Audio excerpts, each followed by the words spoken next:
Dear Indian friends, I am Angelina Jimbo, and today, in collaboration with the Italian Cultural Center in New Delhi, I will get you in a virtual tour through a wonderful Sicilian city, Palermo. Now, I will share with you my screen.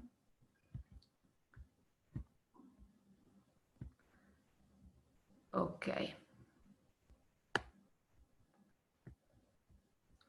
And we could start. Okay, so Palermo, the Sicilian capital, called the Kingdom of the Sun by invading Normans in the 12th century, has been always a cultural melting pot since Phoenicians and Greeks fought over it in the 5th and in the 6th centuries in BC. And sitting close to where Europe ends and Africa begins, Palermo bears the scars and echoes the glories of centuries of different domination. For example, Roman or Byzantine, Arab or Norman. And in 2018, it basked under the banner of Italian Capital of Culture, hosting, for example, the prestigious Manifesta Contemporary Art Biennale and helping regenerate its waterfront, as you could see in this picture, for example. We will virtually walk and talk through about Palermo and walk through Cassaro Street, known today as Corso Vittorio Emanuele. And starting from Portanova, we will talk about some of the most famous places of the city, and then we will end in the area of Porta Felicia. In this picture, for example, you could see a map of this tour, of our tour. The name Cassaro goes back to an Arab word, the Arab word for castle. In Arab is Kasr, and the street originally led from the royal palace through the old town to the new, the now destroyed harbor of the city of Palermo, near the present crossing of Via Cassaro and Via Roma today. And this street, Via Cassaro, was for many centuries the most important thoroughfare in Old City, in Old Palermo. And it was the center of commercial communication. Obviously, a lot of magnificent palaces, buildings were built along this old street. And as I said before, the name of the street today is Corso Vittorio Emanuele, but a lot of people call this street with the ancient name, the old name, Cassaro. So now we could start with our tour, with this virtual tour from Portamova. And in this picture, you could see the beginning and the end of our tour, Portamova and Porta Felicia. And as I said before, the first monument is Portamova. Portanova is a monumental city gate of the city of Palermo, and it represents the entrances of the city and the entrances of the Cassaro. That is the main and the most ancient street of the city, as I said before. This gate is located beside Palazzo dei Normanni, the royal palace of Palermo, and the gate was built to celebrate the Charles V conquest of Tunis in 1535 and his visit to the capital of the Kingdom of Sicily. The original gate was initially called Porta dell'Aquila, Gate of the Eagle in English, but people got used to call it Porta Nuova. And the emperor entered in Palermo through this gate the 5th of September 1535. In order to commemorate this important event, the Senate of the city decreed to rebuild this gate in a more sumptuous style, and the Viceroy of Sicily, Marcantonio Colonna, set off the construction in 1583. The facade leading to the Cassaro, has the typical style of the triumphal arches. The other facade presents four big telamons, four big sculptures depicting the Moors defeated by Charles V. And very close to Porta Nuova, you could visit the beautiful and the most important building of the city, the beautiful Palazzo dei Normanni, the Royal Palace. Situated monumentally and strategically significant on the highest site of the city, this palace, this royal palace, is artistically and historically extremely important. The present day austere and closed aspect is due to baroque modifications. Nothing remains of the very old construction from the first inhabitants of Palermo. Probably the Phoenician and Roman buildings, have been destroyed and covered with earth during later centuries. And the Arab people, the Arab kings, the Arab emirs, properly, constructed a magnificent palace in the 9th century, and after the Norman conquest of the town in 1072, this palace, this building, became the residence of the new sovereigns.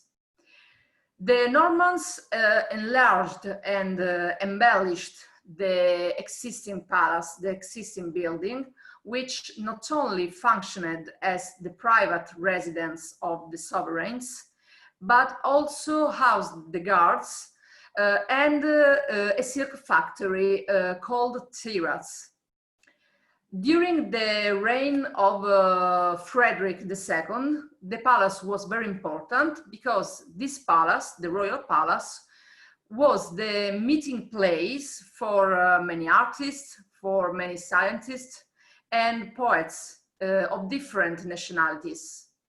I could say that a new cultural movement called the Sicilian Poetical School originated from the royal court and strongly influenced the development of Italian literature, was born inside the royal palace of Palermo. The decline of both Hohenstaufen Regency in 1266 and the political importance of Sicily is reflected in the history of this building, in the history of this palace. In fact, the building fell slowly into ruins, except the Cappella Palatina, the Palatine Chapel, which has always been maintained by the clergy during the centuries. In 1555, the viceroys restored the palace, which then became the residence of sovereigns. And so many Spanish, Bourbon and Savoyard kings have lived in these old buildings. But in 1947, the palace became the seat of the Sicilian parliament. And inside the royal palace, you could visit one of the most important places of Palermo, of Sicily, as I could say. This place is the Palatine Chapel, Cappella Palatina in Italian. And this chapel is situated between Cortile Macheda and Cortile della Fontana, and was founded by Roger II in 1130, soon after his incoronation. It was probably constructed and partly decorated before 1130, since a mosaic inscription in the dome states that the chapel was consecrated in this year. This chapel, this building, is a mixture of Byzantine, Norman, and Fatimid architectural styles, so different styles, showing the different cultural state of Sicily during the 12th century. And its Byzantine mosaics are among the most important and best preserved of the Covenant period in the Mediterranean basin, and the most ancient in the Arab-Norman Sicily. Another aspect of this chapel is the Mukharna Ceiling. In fact, one of its kind is the Mukharna Ceiling of the central nave.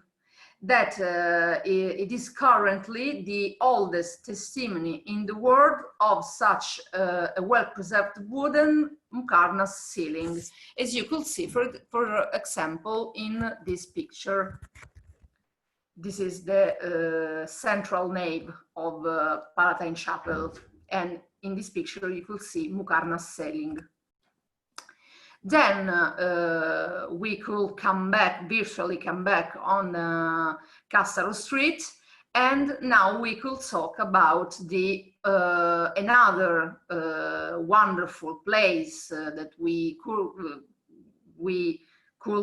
virtually visit, is the Old Cathedral.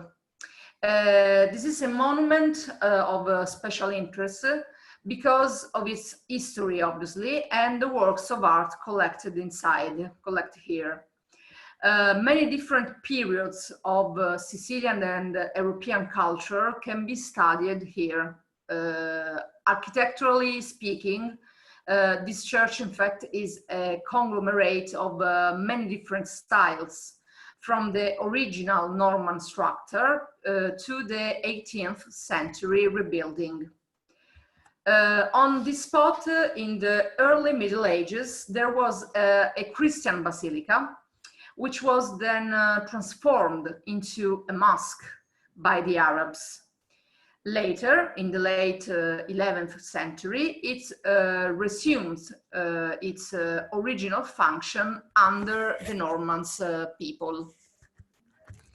After the reestablishment of the Roman Catholic Church in Sicily, obviously, the Palermitan Archbishop Walter of Mill, one of the most important officials of the reign of William II, demolished and the old cathedral, the old building, and founded a new cathedral in 1184. So the church was consecrated in 1185. The construction and ornamentation works were continued and also successively through the 13th and 14th centuries. Then, in the beginning of the 15th century, a portico and some minor decorative details in a specific Catalan style, as you could see in this picture, were added. So I could say that an exuberant Gothic structure covered the original plain one, but fortunately most of the 14th century structures have been preserved. And since the stability of the building of the cathedral seemed precarious, around 1750, Karl, in order reinforcements and restorations to be done, so instead of a general restoration of the church, of the cathedral, it was decided to rebuild the cathedral, the church, in a style which happened to please contemporary aristocratic taste. And in 1767, a famous Italian architect, Ferdinando Fuga, came to Palermo and made the plans for a totally new building. So he wanted the old basilican plan substituted by a layout on a Latin cross plan with a dominating dome, as you could see in this picture. Very close to this wonderful cathedral, the wonderful cathedral of Palermo, there is another famous square. The square is Piazza Villana, commonly called the Quattrocanti, the four screen of the city. And Piazza Villana, or Villana Square, or Quattrocanti, is the heart of the old town. So commonly people call this place, this part of the city, Quattrocanti, the four screens, because here the four symmetrically placed quarters of the town meet in this square, in this beautiful and charming square. The square creates a natural center in the old town, enclosed within the ancient city walls. And the architectural setting here is clearly articulated in a manner which reflects late Renaissance architecture in Rome. The decorative details give life, give rhythm to facades, which are built in a pleasantly warm, tough material. And Giulio Lasso, the king's architect, constructed it in 1608. And it comprised a delightful top zone with 3 balconies and balustrades in marble, statues of and sculptures of sovereigns in the niches of the 3rd order, and also other statues of saints, for example, at the ground level of the facades. Piazza Villana, the Villana Square, functioned for a long period as and also today, as the actual center of social life in the town, the town of Palermo. Very close, very close to Villana Square, Piazza Villana, or Quattrocanti, you could visit also Piazza Pretoria, another wonderful square of the city. This square was enlarged in the second part of the 16th century. And as you can see in this picture, there is a beautiful fountain. The fountain was also constructed during this period. And the construction of the nearby churches, in this picture you could see the church of Santa Caterina, but on this inside this square there are 2 different churches, Santa Caterina and San Giuseppe. And these 2 churches gave a monumental aspect to the square, The laying down of the Via Maqueda didn't disturb the general impression of the square. In fact, there is an austere architectural surroundings for the fountain that are richly decorated with sculptures. The fountain, especially the fountain, was designed in 1554 by an Italian, a Florentine Mannerist artist, Francesco Camigliani, and his colleague Michelangelo Naccherino. There are 4 different accesses to the fountain, each flanked by very mannered figures, as you could see in this picture, for example. And on the balustrade, there are allegorical and mythological figures shown in very complicated and affected and different movement.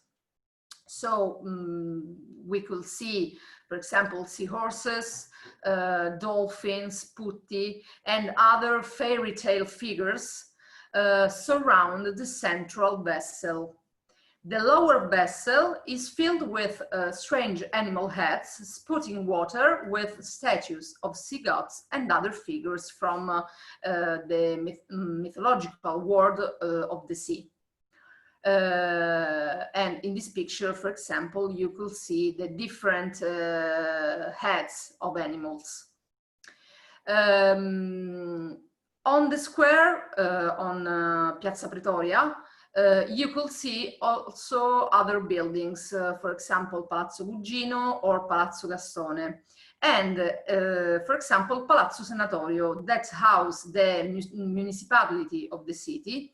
So this is the seat of the city mayor. And very close to Piazza Pretoria, we could virtually visit another wonderful place. This is a little square with 2 wonderful and very important churches of the city. The Church of La Martorana, or in Italian Santa Maria dell'Ammiraglio, and the little and beautiful Church of San Cataldo.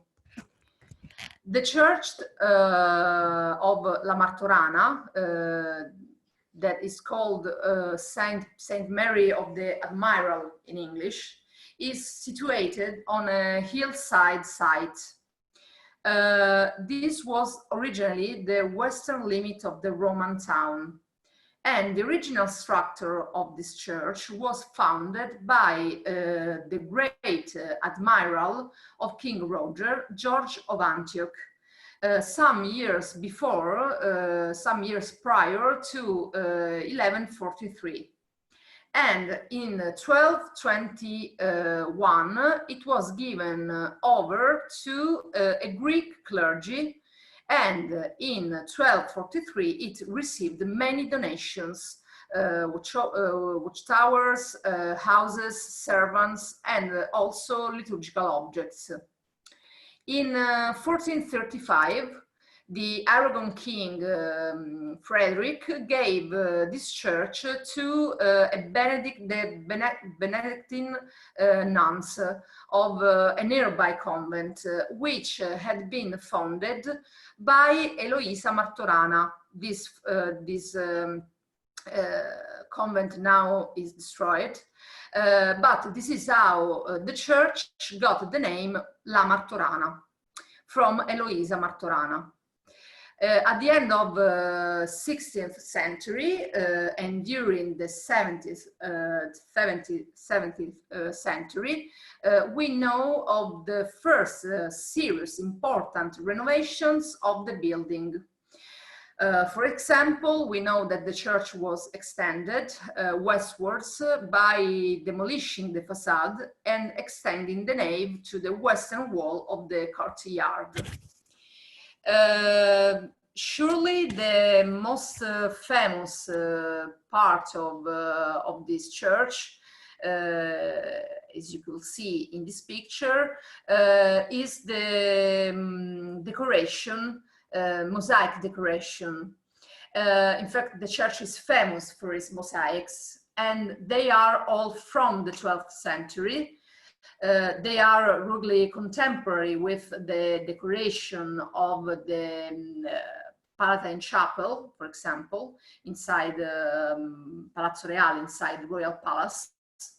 And as you can see in this picture and in this other picture, these are two different kind of mosaics that you could admire inside the Church of La Martorana. Near to, very close to the Church of La Martorana, there is the Church of San Cataldo. This is a charming cubical Norman building restored by Giuseppe Patricolo in 1882. Restored in this way, as you could see in this picture. It was founded just after 1154 in the reign of William I by another admiral, Maione di Bari, one of the most famous and important ministers at the court. And it functioned also as the private chapel of his successor in the office, Silvestro di Massico, who buried his daughter, Matilda, inside the chapel in 1161, as recorded on a marble table inside the church. And the building has a very simple rectangular plan, and you could see this in this picture. The exterior walls are very solid and decorated only by an arch motif, which seems to accentuate the extreme compactness of the architectonic form. The building belongs to the architectural tradition of Fatimid Africa, and other parts of the original structure have been preserved inside the church. For example, the pavement and a marble altar decorated with the symbols of the evangelists and a cross in the middle. And this is the pavement decoration of the Church of San Cataldo. Then, not too far from the square with these beautiful churches, the Cassaro Street goes on with a new name, Cassaro Nuovo, New Cassaro, we could say. This street leads from Via Roma to Piazza Marina, to the sea, I could say. And it was opened in 1567 under Viceroy Garcia di Toledo as a prolongation of the old Cassaro, and many noble palaces, many noble buildings obviously were built on the new street, on this new street. For example, Palazzo Vannucci or Palazzo Ventimiglia. And a special place, okay, the first place that a visitor have to see in this part of New Cassaro, the new part of the Cassaro Street, is the famous Bucceria Market. Bucceria is the common name of the marketplace in the narrow streets of the Loggia Quarter. And all kinds of food today are sold here. And the market, it's a very picturesque, but also a very noisy side of Palermitan everyday life. And this market is called Bucceria from the French, from a French word, boucherie, that means butcher shop. This was because Bucceria Market at the beginning was a butcher's area where meat was cut and sold. Then people started to sell also other kinds of food. So people started to sell also fish, fruits and vegetables, as you could see in this picture, for example. And not too far from Vucciria Market, you could visit another beautiful place of the city, the beautiful oratory of San Lorenzo, with stucco decoration by Serpotta, Giacomo Serpotta, a famous Italian artist. And this oratory was built in the second half of the 16th century by the Company of St. Francis. And the stucco decoration is one of the most beautiful masterpieces created by this Sicilian artist, Giacomo Serpotta, between 1699 and 1706. The figures and the ornaments inside the oratory create an harmonious rhythm together with the architectonic framework. And the narrative scenes are told with an unusual intensity. The more tragic scenes are framed with smiling little children, for example.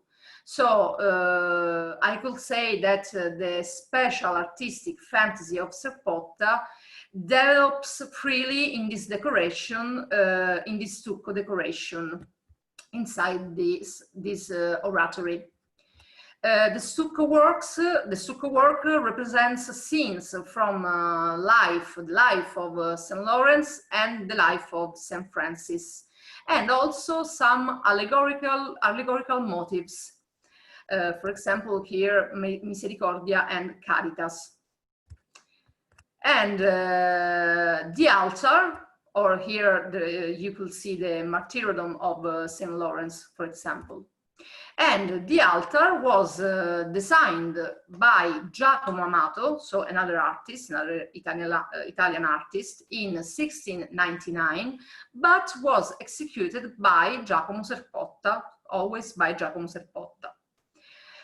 On the main altar is very important because on the main altar, as you could see in this picture, there is a painting created by Caravaggio. This painting is a copy, and this painting is the Nativity with St. Francis and St. Lawrence, a copy of the famous masterpiece of Caravaggio. Caravaggio painted it during his stay in the city of Palermo in 1609. And unfortunately, the original painting was stolen in 1969. So today, inside the oratory, you could see only a copy. The last place that we could virtually visit together is Porta Felicia. This is the end of our tour. And terminating Cassaro Street, terminating Via Cassaro, very close to the sea, near to the sea, it is a counterpiece to the Porta Nuova in the western end of the street. So both gateways, Porta Nuova and Porta Felice, are placed at the same distance from Quattrocanti, Piazza Villana, Villana Square. In 1518,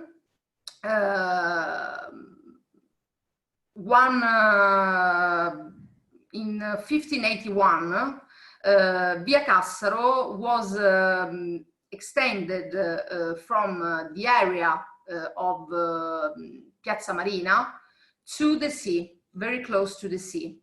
And this was a project, it was created by Viceroy Marcantonio Colonna, who had spearhead the important project because he wanted a suitable gateway for the approaching road.